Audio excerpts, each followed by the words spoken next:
Good evening, Commonwealth, and thanks for watching the Channel 2 News. I'm Chris Nelson. Let's take a look at tonight's top stories. A local woman arrested for selling ice to somebody who was working undercover. Also tonight, 2 major hotels, 2 lease renewals pending in Guerrero. What will the future bring? And how many pink Mustangs are on Saipan? There's a lot. In sports, a testy, rain-soaked game turns into a thrilling goal fest. Stay with us. These stories and more are next.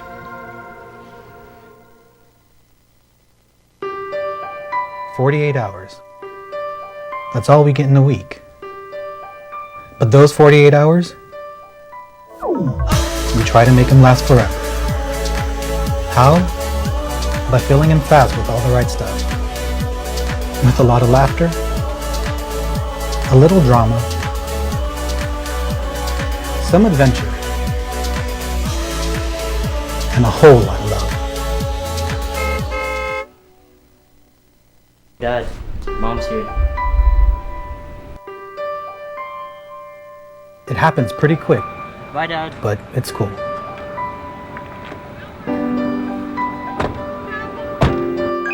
Because the rest of the week, we talk about our plans You want to go to the beach? on how to make the next 48 hours last us a lifetime.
Havaday Tirwami, and good evening, Commonwealth. It is Wednesday, October the 23rd, 2019. An announcement is expected tomorrow by Skymark Airlines on a flight start date on flights that will go from Japan to Saipan. Skymark previously said they would begin flights this year. Tomorrow, we should get an official start date. We start tonight's show in court. Ashley McDowell has more. That's right, Chris. A local female facing charges of possessing and trafficking crystal methamphetamine is released to a third-party custodian by Judge Wes Bogdan. An arrest warrant was issued for Mina Camacho on October 14th after a cooperating source from the Drug Enforcement Task Force was fronted 0.3 grams of meth from Mina at her apartment in Guerrero. Bail was set at $100,000 today in court. Mina's father posted bail through a property bond, where Mina is on house arrest unless accompanied by her father. An arraignment is scheduled for October 28th at 9 a.m. in the courtroom of presiding Judge Roberto Naraha. And a 53-year-old local woman was arrested and charged with assault with a dangerous weapon and disturbing the peace after attacking a man with a knife. According to court documents, Julita Namalig reached for a small kitchen knife and stabbed at a male after the two got into an argument about jealousy. The documents state the male asked Julita and another individual to grab their belongings and leave before the argument started. The male had 2 cuts on his right elbow where he was given 6 stitches and a minor laceration on his right side above his hip. Cash bail has been set at $15,000 for Namalig. A preliminary hearing is set for October 30th at 9 a.m. and an arraignment is set for November 18th at 9 a.m. And that is today's court stories on KSPN. Chris, back to you. Thanks, Ashley. DPL says they have finished some rent calculations for new leases for 2 Guerrero hotels, and now they are waiting for appraisals to be submitted before entering into final negotiations on new leases. The leases for two longtime Garapan hotels will soon expire. Fiesta Resort, formerly the Daiichi Hotel, and Hyatt Regency Saipan are neighbors with similar issues, expiring leases which can make for uncertain capital improvement plans. General Manager for Fiesta, Wendy Herring, says the lease is front and foremost on her mind.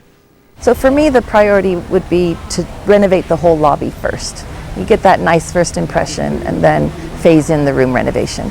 And then following that, we would hope to do some things on the grounds, maybe some new water features and just nicer amenities for guests. Hotel improvements generally mean better guest satisfaction and higher room rates, both good for the local economy. Nick Nishikawa at Hyatt looking forward to a renovation plan. Once we get the extension and then we make a nice plan and to renovate or improve the facilities, it's going to be very nice hotel, I promise. Secretary of DPL Marianne Terragezo says today that DPL has completed some of their internal work and now they are waiting on appraisals from both properties. So we're done with our internal study. I'm in communication with Hyatt Hotel and Fiesta Hotel. Right now the ball is in their court. We have not received the two appraisals that are required. Public Law 2084 says they must submit two appraisals and they have not. Fiesta submitted one and we had rejected it because it was wrong and they're aware. Terragezo says she expects the Fiesta appraisal shortly and says the Hyatt appraisal is done, but currently with the hotel's attorney. Our current leasing is just one, but for those properties that were affected by 2084, they need two appraisals. Yeah, and so it'll give you the value range between one appraiser. It'll catch the sometimes appraisers appraise at the high end or at the low end, and so if having two appraisals, you'll be able to get the middle ground and What go do you from do there. with the appraisals? Do you take the higher, the low, or you take the average? So for this one, we're going to take the average and kind of see how the appraisals came up, because these are obviously going to be two different appraisals for the same property. And, we'd like to see their comparables. Appraisals use comparables to see how much neighboring properties were sold at. And we'd like to see that, and that would tell us what the appropriate amount per square meter when we're negotiating rent. And so for the CNMI, appraisals are commissioned by the investors, and we have an internal staff appraiser that reviews these appraisals to see that they're up to appraisal standards. There are times where we've rejected appraisals because we feel that they were short of several factors, and we reject appraisals when we see that they're not completely right. You mentioned the Fiesta, the first one was rejected. Why was that? It was appraised at a leasehold value, not at a fee simple value. Terragezo says she is planning to visit Kobe, Japan to meet face-to-face with the owner of the Hyatt. Mr. Nakauchi recently told KSPN that while there is still time, it is getting short. I think it's not too late, but maybe after next year's summer or so, it's too late. So now is maybe good timing for every party is concerned, think about this issue concretely. DPL says they have prepared 3 formulas for determining the lease payments. We will see between the different options that we have which is the best, which is the highest return we can collect, at the same time which is the most realistic return we can collect. Because like we talked about earlier, even if the value is 50 million and we won't get anybody in there for 50 million, it's not going to do anybody any good. And so it really depends on what we get. It's kind of premature until we actually see those numbers. But I'm hoping to see those appraisals in within the next 2 weeks. Like I said, the ball is in both their courts, and I'm sure they're as anxious to continue with the lease as we are. But we can't negotiate with them until they submit those appraisals. How many pink Mustangs are on Saipan? This next story is kind of an odd one. Saipan drivers have come to see some interesting things on the roads in the last few years. So how many pink Mustangs are on Saipan? Not sure, but it's a lot. You have to wonder if the Ford Motor Company is investing in pink paint. We've started to see these types of caravans. A group of tourists thought it would be a good idea to gather here in front of the Commonwealth health center post-typhoon. Pink rental cars like to travel in formation, which can cause some issues when they go together through stop signs or lights. Police weren't too impressed with the gathering and asked the people to move along. Some advice when you see these situations: don't get mad, just give them some space, and if you see something dangerous, do call the police to come help out. Many of our tourists do not drive regularly in the cities they are visiting from. Police say they don't think a beach road accident was alcohol related. These men were traveling northbound last week on Beach Road when they veered off the road and hit this barrier just in front of Mariana Lounge. Both driver and passenger were wearing their seatbelts in this Toyota Highlander. The airbags deployed when the car rammed into the wall. Passenger told KSPN2 they were headed to Garapan. Police PIO Dre Pangilinan said the officers interviewed the driver, did not suspect he was driving under the influence of alcohol. Passenger also told KSPN there was no drinking involved. Commonwealth Utilities Corporation has been approved for a $2 million grant that will regulate the level of chemical contaminants found in water on the island. Ashley McDowell reports. It's PFOS and PFOA, two chemical contaminants that are continuing to be found in the water on the island. And when these chemicals exceed the United States Environmental Protection Agency health advisory level, it can be dangerous to one's health. This is a prevalent problem throughout the U.S. For a lot of areas around airports that have this very same problem. And in fact, a lot of the subscriptions, illustrations for water supply magazines, a lot of the cover sheets are basically based on this. So this is not isolated to the Commonwealth at all by far. And so we've gotten a lot of information from EPA and a lot of information from our water associations on how to handle it and how other areas are handling it. And it seems like we're consistent. It's called the Granulated Activated Carbon Treatment System, a device that will keep the two chemical contaminants, PFOS and PFOA, at a safe level, which is 70 parts per trillion. And the Commonwealth Utilities Corporation has been approved for a $2 million grant for the device. We're just finalizing the documentation, making a final adjustment on the design of the equipment, and then we'll be able to get that. It's a $2 million grant, and we'll be able to get that in and provide that equipment to those particular wells and be able to move forward with it. The device also provides more opportunity for routine maintenance. And what's wonderful about it is be able to get 9 more wells up and be able to turn off other wells, so to do more routine maintenance. So it'll take a lot of pressure off the existing wells. There's a lot happening over the next year with CUC in a variety of different ways to obviously water, wastewater, and power, T&D, and generation. But I'm very confident with the team that we have and a lot of the support groups have, and the support, of course, of the governor and lieutenant governor's office and the legislature. So it's a big team effort to be able to provide today's utility to our consumers. CUC follows a guideline when checking the levels every quarter for these contaminants. Reporting for KSPN, I'm Ashley McDowell. Coming up, a chance to tell their typhoon story and also win some cool prizes will happen soon. More details after the break.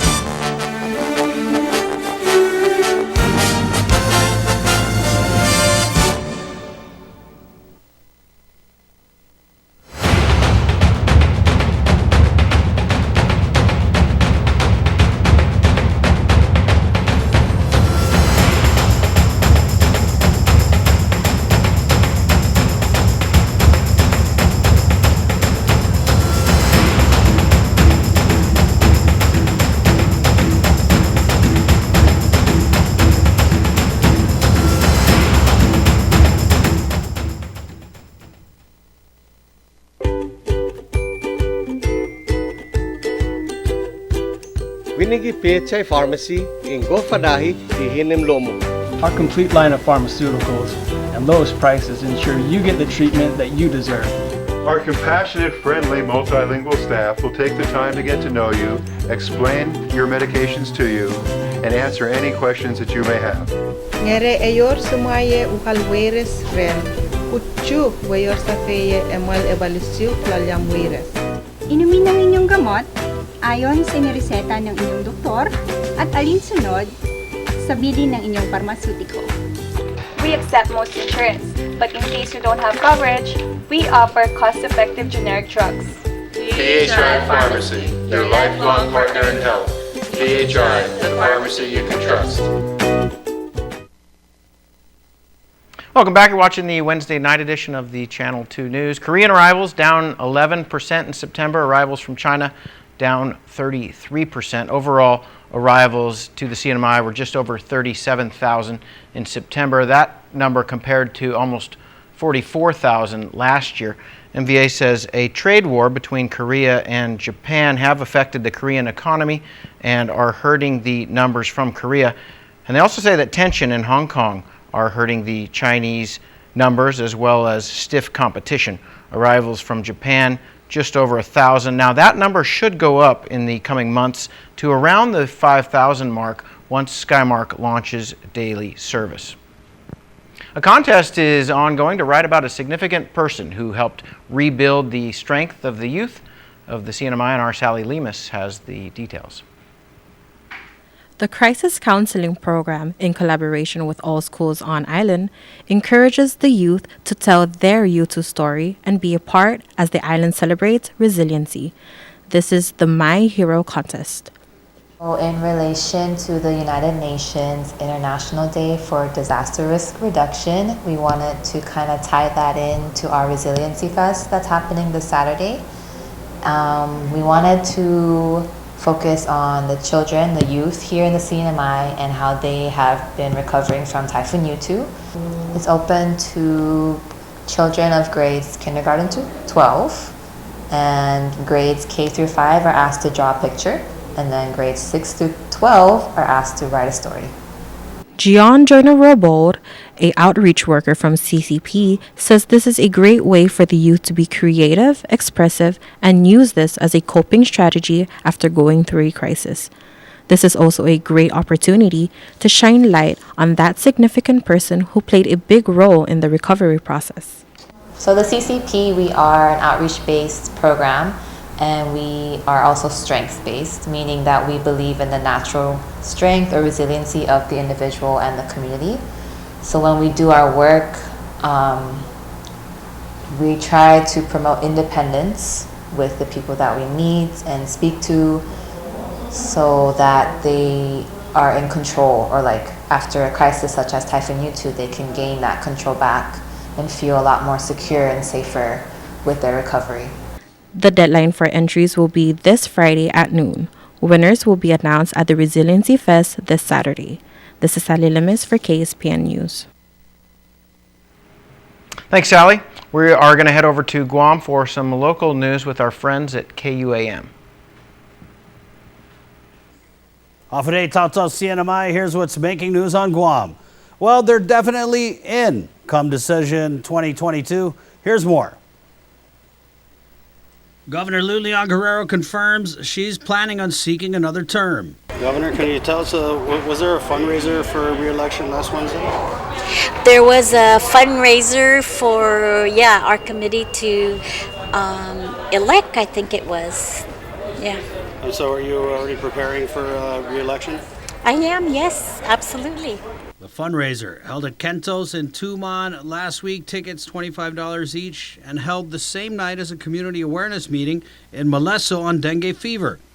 KUAM catching wind of the fundraiser after noticing Adelup staffers weren't in attendance at the dengue brief and were instead at the fundraiser. The governor and lieutenant governor, Josh Tenorio, also no shows. So the rumors about you and Josh not running together, those are just rumors? Well, I'm not going to repeat what I said at our fundraiser, but yes, they are just rumors, unfounded rumors. Josh and I are getting along really well, and we have every intentions of, again, going through re-election. Because the Lula Guerrero Tenorio team held a fundraiser for re-election, they must now file an organizational report with the Guam Election Commission. By law, a candidate or team that raises more than $250 must file their organizational report within 10 days after the fundraiser is held. The deadline for the Lula Guerrero Tenorio team to file that org report this Friday. As for her message to Republicans who might be entering the 2022 gubernatorial race, I just say I welcome any kind of opposition and welcome the whole democracy of our election, you know, freedom of wanting to represent our people, and I welcome them. it was another record year for the tourism industry. GVB reports that there were 1.63 million visitors in fiscal year 2019. That's the most ever. August in particular set the record for the highest number of arrivals in a month at just under 160,000. GVB says the boost in arrivals can be attributed in part to an additional 119 flights from Japan that saw a 23.4% increase in Japanese arrivals. The Bureau says the estimated economic impact was more than $946 million, spurred by what it describes as an incredible 52.3% spending increase. Japanese and Korean visitors saw high double-digit increases in food, shopping, and transportation spending. Well, stay connected by way of our KUAM mobile news app. Follow us on any of the social media platforms and sign up for our weekly email newsletter, KUAM Digital Digest on KUAM.com. For Guam's News Network, Guam Chris Marnett. All right, coming up, KSPN2 Sports Report. Hundreds of students conclude their cross-country season. Don't run away. Sports is next.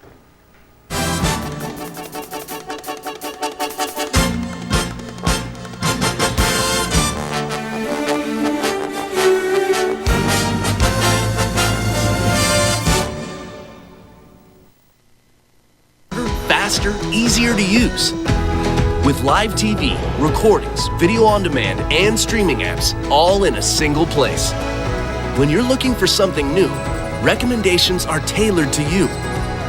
Voice-powered, personalized results to find what you want faster.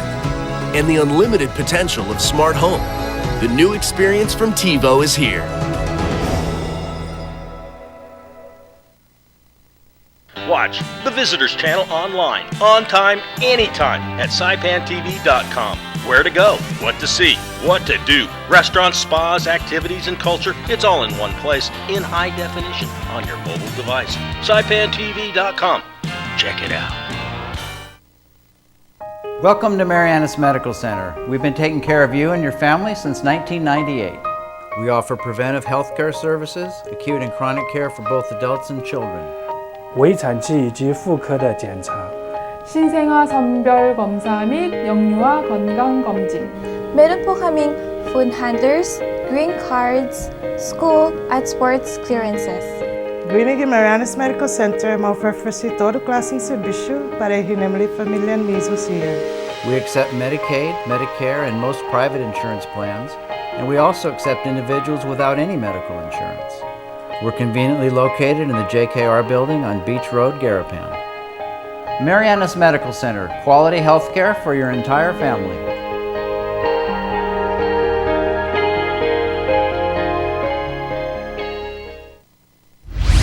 Buenas sports fans.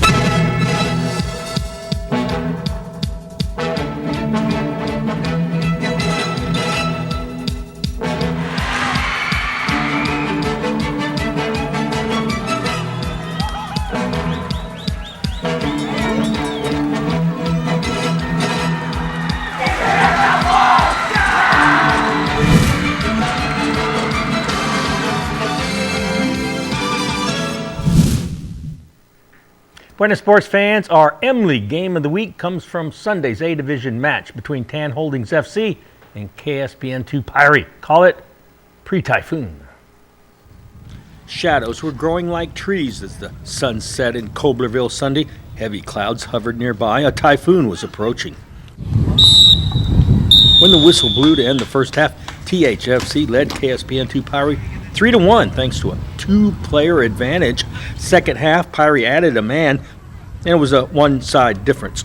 All right, there's a nice run by Samuel Smith, but his shot goes straight to the goalie. Danny Aguto winning the battle for that ball, but he goes too far, can't get the leg around enough. This game got a little testy. Too physical, maybe? That's a foul. Move on. But these guys, they kept on talking until it escalated into this.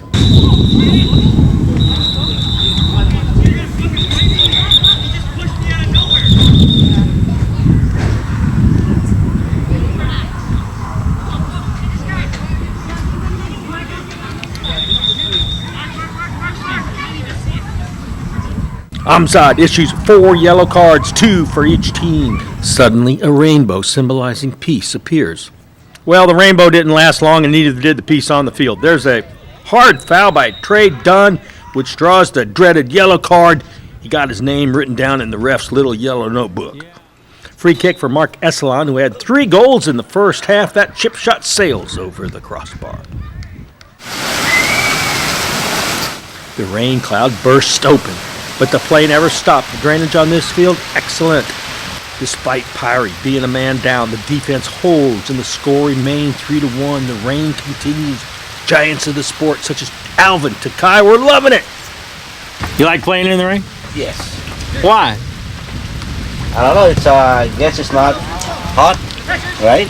It's cool, man. Cool, yeah. It's cool, man. Yeah. Chris Nelson, the corner kick. Danny Aguto flies in, heads the ball into the net, and it was 3-2.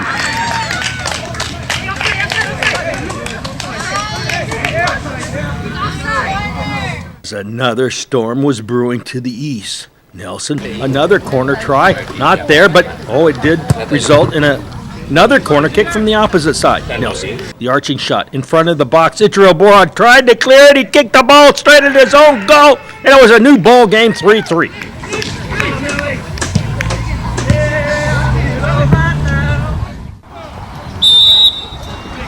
Final minutes. Borja, a free kick. Dave Bush, he did hold on to it. Ichiro scores.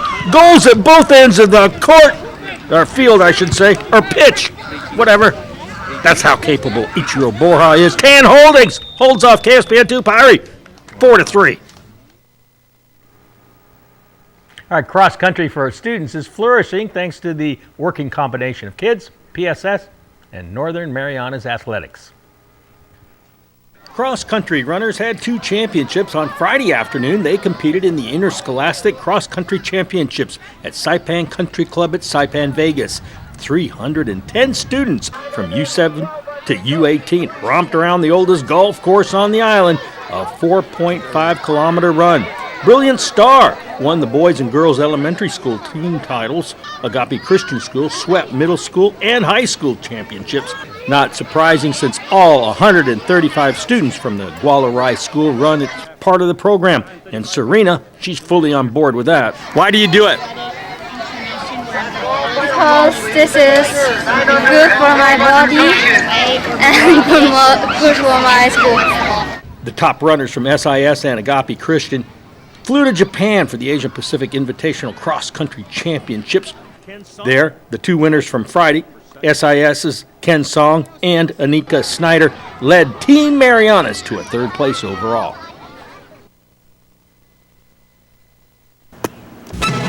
Here's the windup and the pitch. I don't believe what I just saw! Get your game and gear at Gold's Gym Saipan. Group exercise is a great way to get fit and then stay fit. For something high tempo, go for a ride with one of our instructors in our new spin room. Let's roll. Pilates improves flexibility, builds strength, and develops control and endurance in the whole human body. It also improves coordination and balance. And the Shake Cafe is a great place to stop by for a meal replacement or supplement. See you at Gold's Gym.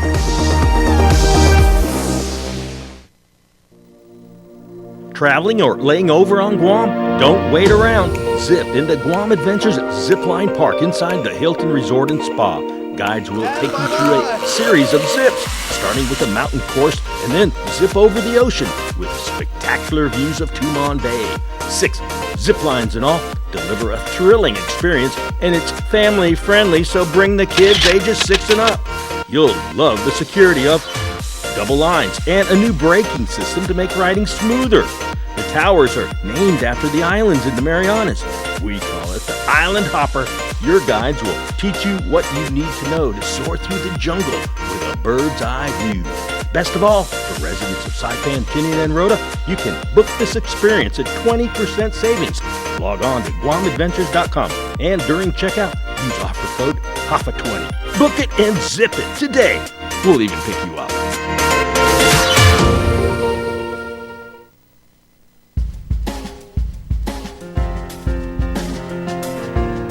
All right, today's high, 84, the low 76, heat index 91, humidity 85%. Tomorrow, partly cloudy, isolated showers, east winds 10 to 20 miles an hour, high 89, seas, low 78, seas 6 to 7 feet. Sunrise at 6:10, low tide at 10:01, high tide 5:02, sunset 5:52.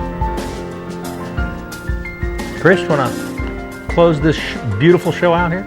Well, I'll tell you, Bob, it was nice to have that really great weather back. It was like the typhoon never happened or the typhoon scare. You're welcome. That is news, sports, and weather on this Wednesday in the Commonwealth. Thanks for watching. Good night.